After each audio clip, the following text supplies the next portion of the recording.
The acting public protector has a problem, and that problem is one, contradictions, and two, credibility. I'm going to break down both, but I'm going to start with contradictions. When she did an interview on Newsroom Africa, she made a serious contradiction to what the president had actually said, and it casts aspersions on her findings. Let's listen. Did at any point your team or yourself put a question to the president as to why this money was kept in a sofa at the farm? Well, yes, we did. But the president was unaware that the money was kept at the cushions of the couch at the farm. So when the discussion took place between himself and Ndlovu, he was not informed that where the money was being kept, but he was aware that there was money at the farm of a sale that had taken place, but there was no discussion prior and immediately after the sale had taken place that a certain sale had taken place. Does that, for you, therefore, not raise suspicion? So this is not true. He was aware and he did know a lot about the location of the money and the transaction. When the president gave a version to the Section 89 independent panel, which released its report in November of 2022, this is what he said to that particular panel. He said the following: when Mr. Ndlovu spoke to me on 26 December 2019, the cash that he had received was still in the safe at the Bayeto Center. I was heading to Cape Town for the remainder of the festive season, and since Mr. Von Wele was away, I said that the money ought to be kept on the farm until Mr. Von Wele would have the opportunity to process matters related to the transaction and thereafter have the money banked. I left the farm on 27 December 2019.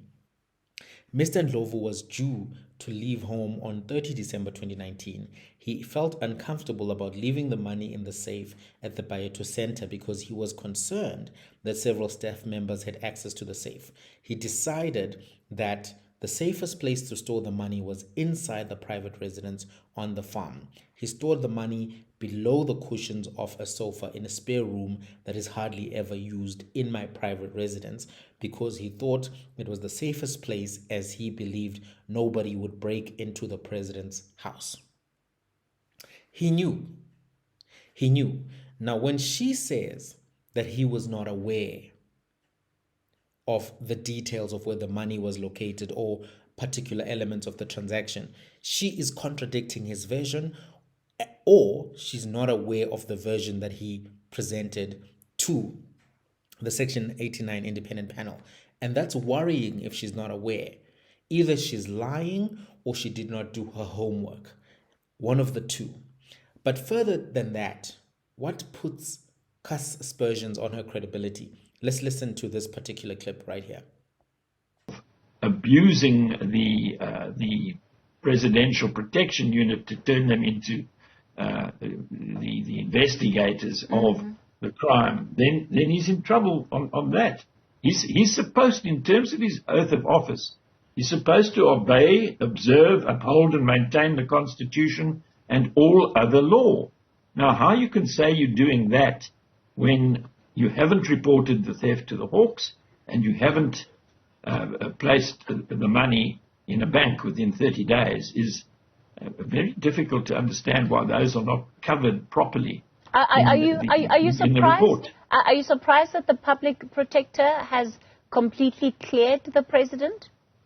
Yes, I think she could have done better than she has. I see some people are saying that she's got her eye on polishing her marble with the president because he is the one who will appoint a successor to Busisiwe Mkhwebane.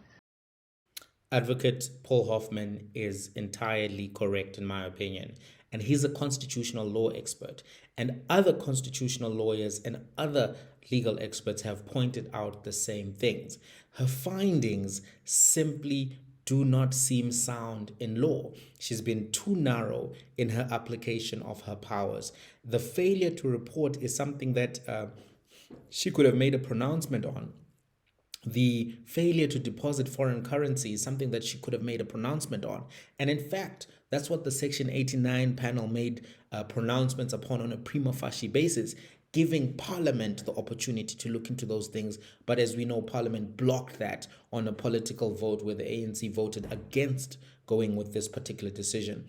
And her interpretation of what constitutes a risk of conflict of interest is inconsistent with judgments on this and legal thinking on this.